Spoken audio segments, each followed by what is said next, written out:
అందరికీ నమస్తే.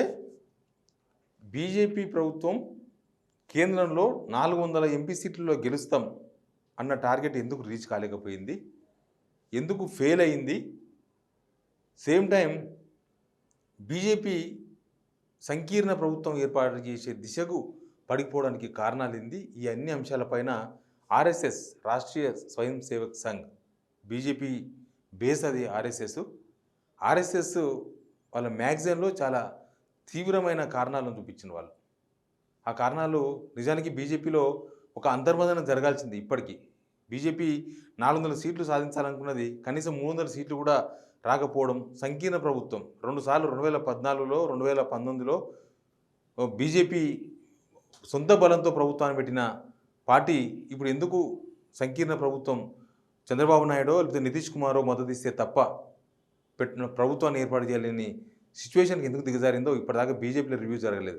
కానీ ఆర్ఎస్ఎస్ మాత్రం చాలా ఇష్యూస్లను, చాలా కారణాలను కుండబద్దలు కొట్టినట్టు కొట్టింది. ఆర్ఎస్ఎస్లో రాసే కథనాలు చాలా ప్రాక్టికల్గా ఉంటాయి. ఆ మ్యాగజైన్లో ఉండే కథనాలు ఏవి కూడా ఆ కథనాలే బీజేపీని ముందుకు నడిపిస్తూ ఉంటాయి. ఇప్పుడు ఈ మ్యాగజైన్లో లోక్సభ ఎలక్షన్స్ ఫలితాలపైన ఆర్ఎస్ఎస్ ఆర్గనైజర్ రాసిండ్రు, చాలా విషయాలను ప్రస్తావించిండ్రు. ముఖ్యంగా బీజేపీలో వ్యక్తి పూజ ఎక్కువైపోయింది. అందరూ మోడీ చుట్టూ తిరగడం, మోడీయే బీజేపీ, బీజేపీయే మోడీ అనుకునే పరిస్థితులు క్రియేట్ కావడం, ఎలక్షన్స్లో అందరూ అసలు ప్రజలను వదిలేసి, ప్రజలకు చేసిన పనులు వదిలేసి, ప్రజల బాగోగులు వదిలేసి కేవలం మోడీ పూజ, మోడీ గెలిపిస్తాడు, మోడీ అని చెప్పడంతోనే ఇట్లాంటి సిచ్యువేషన్ వచ్చిందనేది రాష్ట్రీయ స్వయం సేవక్ సంఘ్ ఆర్ఎస్ఎస్ వాళ్ళు మ్యాగజైన్లో రాసిన కథనంలో పేర్కొన్నారు. ఇంకా ఇట్లాంటి చాలా అంశాలు ఉన్నాయి. జనాల బాధలు పట్టించుకోకుండా, జనాలలోకి పోకుండా, పార్టీలో ఉన్న కార్యకర్తలను, అసలు కార్యకర్తలను గాలికి వదిలేసి కేవలం సోషల్ మీడియాలో సెల్ఫీలకు ఫోజులు ఇచ్చే వాళ్ళే అసలైన కార్యకర్తలని బీజేపీ అనుకోవడం ఒక కారణంగా రాష్ట్రీయ స్వయం సేవక్ సంఘ్ ఆర్ఎస్ఎస్ చెప్పింది. నిజానికి కూడా బీజేపీ ఒక సిద్ధాంతపరమైన పార్టీ. మిగతా పార్టీలకంతా భిన్నం బీజేపీ. మిగతా పార్టీలలో ఆయారాములు, గాయారాములు చాలామంది ఉంటారు. ఈ రాత్రికి చేరి పొద్దుగాలకి మళ్ళీ పార్టీ విడిపోయే వాళ్ళు, సిద్ధాంతాలతో సంబంధం లేకుండా పార్టీలు మారేవాళ్ళు చాలామంది చాలా పార్టీలు చేరుతూ ఉంటారు. కానీ మధ్య బీజేపీలో కూడా సిద్ధాంతాలతో సంబంధం లేకుండా, బీజేపీ సిద్ధాంతం అసలు తెలియకుండా, బీజేపీ సిద్ధాంతాన్ని ఎప్పుడు వినని వాళ్ళు, బీజేపీ సిద్ధాంతం ఎక్కడ చదవని వాళ్ళు, బీజేపీ సిద్ధాంతం ఏందో అసలు బీజేపీకి ఒక సిద్ధాంతం ఉందన్న విషయం కూడా తెలియని వాళ్ళు చాలామంది బీజేపీలో చేర్చుకోవడం తీవ్ర నష్టం చేసినట్లుగా ఆర్ఎస్ఎస్ పత్రిక రాసింది. ఇక ఎలక్షన్స్లో పార్టీలో వర్కింగ్ కార్యకర్తలను పట్టించుకోలేదు, జనాలను పట్టించుకోలేదు.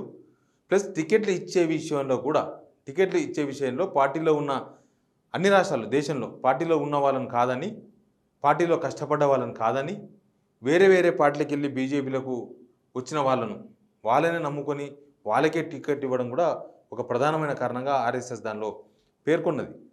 ఇక ప్రభుత్వం ఏర్పడినప్పుడు, మనకు లాస్ట్ 10 years నుంచి బీజేపీ ప్రభుత్వం ఉంది సెంట్రల్లో.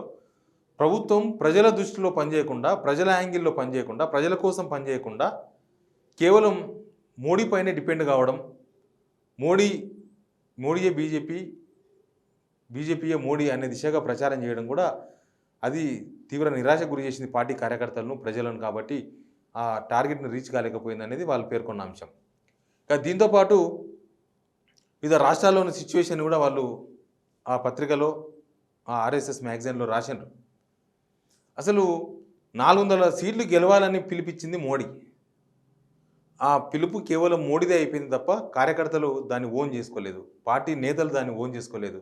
మా పార్టీ 400 సీట్లు గెలవాలని ఏ కార్యకర్త అనుకోలేదు, మా పార్టీ 400 సీట్లు గెలవాలని ఏ నాయకుడు కూడా అనుకోలేదు. కేవలం ఇది మోడీ నినాదం, మోడీకే సంబంధం, మాకేం సంబంధం లేదన్నట్లుగానే వ్యవహరించిండ్రు. దాంతోన ఈ 400 సీట్లు గెలవాలనుకున్న దగ్గర 300 సీట్లు కూడా గెలవలేకపోవడానికి ఒక ప్రధానమైన కారణంగా కనిపించింది. ప్లస్ ప్రభుత్వం వ్యవహరిస్తున్న తీరు, 10 సంవత్సరాలుగా ప్రభుత్వం వ్యవహరించిన తీరు కూడా ప్రజల్లో కొంత వ్యతిరేకతకు దారితీసింది. దీనిలో కొన్ని అంశాలను కూడా పేర్కొన్నారు వాళ్ళు. ముఖ్యంగా మహారాష్ట్రలో జరిగిన వ్యవహారాన్ని ఆర్ఎస్ఎస్ ప్రస్తావించింది. మహారాష్ట్రలో already Shiv Sena, Eknath Shinde Shiv Sena plus BJP government ఉంది. బీజేపీకి సరిపోయినంత బలం ఉంది. బీజేపీ ప్రభుత్వం శివసేన ప్రభుత్వం ఈ 2 పార్టీలు కలిసి ఏర్పాటు చేసిన ప్రభుత్వానికి ఏడోగా లేదు. అయినా సరే ఎన్సీపీని ఎందుకు చీల్చాల్సి వచ్చింది? ఎన్సీపీ నుంచి అజిత్ పవార్ను ఎందుకు చేర్చుకోవాల్సి వచ్చింది? అసలు ఇప్పుడున్న సిచ్యువేషన్లో ఎన్సీపీ ఒక 2-3 నెలల్లో 2-3 ఏళ్లలో మొత్తం పార్టీయే కనుమరుగయ్యే అవకాశాలు ఉన్నాయి. అక్కడ సుప్రియా సోలే ప్లస్ అజిత్ పవార్ వీళ్ళిద్దరి మధ్య జరుగుతున్న గొడవలు, పార్టీలో జరుగుతున్న చాలా గొడవలు, ఆ పార్టీ కనుమరుగయ్యే అవకాశాలు ఉన్న టైంలో ఆ పార్టీని చీల్చాల్సిన అవసరం ఏమొచ్చింది? అది తప్పుడు సంకేతాలను ఇచ్చింది జనాలకు దేశవ్యాప్తంగా అనేది ఒక రకమైన చర్చకు ఆర్ఎస్ఎస్ పత్రిక తావిచ్చింది. ఇక దాంతోపాటు అజిత్ పవార్ను చేర్చుకోవడం ఒక విధానం అయితే బీజేపీ స్పెసిఫిక్ విధానం, బీజేపీ స్పెసిఫిక్ సిద్ధాంతం అంటూ కోల్పోయింది ఇట్లాంటి చర్యల వల్ల. ఇక అన్ని పార్టీలాగానే బీజేపీ ఒరిజినల్ స్మెల్ పోయింది. జనం బీజేపీని ఎందుకైతే ఆదరిస్తారో, బీజేపీలో ఒక ప్రత్యేకతను జనం ఏమైతే చూస్తారో ఆ ప్రత్యేకతను పోగొట్టినరు.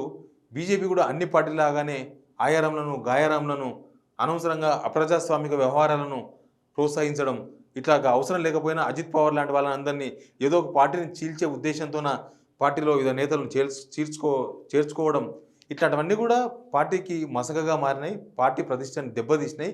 అందుకే ఇట్లయింది. లేకపోతే ఓన్లీ బీజేపీ సిద్ధాంతాలు, బీజేపీ పార్టీగా జనాల్లోకి వెళ్తే, లేకపోతే 10 సంవత్సరాలలో కొంత ప్రజల బాగోగులు విని ఉంటే, లేకపోతే ప్రజలను కూడా దీనిలో భాగస్వామ్యం చేస్తే 400 సీట్లు సాధించాలని లక్ష్యం పెట్టుకున్నప్పుడు దానిలో ప్రజలను, కార్యకర్తలను, పార్టీలో ఫస్ట్ నుంచి ఉన్న నేతలను అందరినీ కూడా భాగస్వామ్యం చేస్తే, వాళ్ళందరినీ ఓన్ చేసుకోగలిగితే ఖచ్చితంగా 400 సీట్లు వచ్చేది. బీజేపీ ఈ తప్పిదాలను చేసిందని ఆర్ఎస్ఎస్ మ్యాగజైన్ రాయడం సంచలనంగా మారింది. ఆర్ఎస్ఎస్ మ్యాగజైన్లో రాసిందంటే వాళ్ళు చాలా క్షుణ్ణంగా పరిశీలించి గ్రౌండ్లో ఏం జరుగుతుందో చూసి అవన్నీ చూసిన తర్వాతనే ఆర్ఎస్ఎస్ అట్లాంటి కథనాలు ప్రచురిస్తూ ఉంటుంది. అన్ని రాజకీయ పార్టీలతో పోటీ పడే ప్రక్రియలో భాగంగా బహుశా నయా బీజేపీ అందరూ అంటూ ఉంటారు, పాతకాలం బీజేపీ వేరు, ఈ కాలం బీజేపీ వేరు, ఈ కాలం రాజకీయాలకు బీజేపీ ఇట్లే ఉండాలని చెప్పేవాళ్ళు కూడా చాలామంది ఉన్నారు. నిజానికి ఈ కాలం రాజకీయాల్లో పోటీ పడాలంటే కొంత అప్గ్రేడ్ కావాల్సిందే బీజేపీ కూడా. కానీ మరి ఇంత ఓవర్ అప్డేట్ అంటే ప్రజాస్వామ్యానికి ఎదురెళ్ళే అంత బీజేపీ నిర్ణయాలు తీసుకోవడం అనేది కొంత బీజేపీ మీద కొంతమంది ప్రేమికులు, బీజేపీ కోసం ఫస్ట్ నుంచి పనిచేస్తున్న వాళ్ళు, కార్యకర్తలు, ఆర్ఎస్ఎస్ అట్లా రాసిందంటే ఖచ్చితంగా బీజేపీ దీన్ని పునఃపరిశీలించుకోవాల్సిన అవసరం ఉందనిపిస్తుంది.